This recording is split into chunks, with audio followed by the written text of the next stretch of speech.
The next day, Percy told Thomas and Edward about his adventure.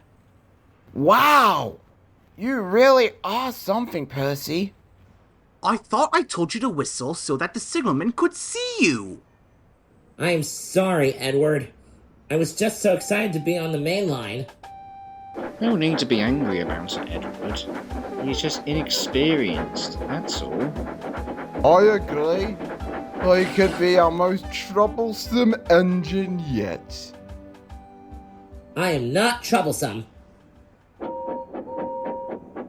Well, even though you managed to go very fast on your own, that doesn't mean you can beat me in a race. Ah, Gordon, there you are. Are you ready to pull trucks today? What trucks? But I was told that Wait! You tricked me!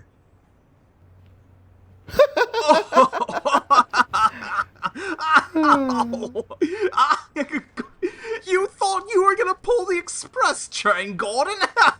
Don't worry, Gordon. You'll get used to pulling the truck soon. Oh, the indignity!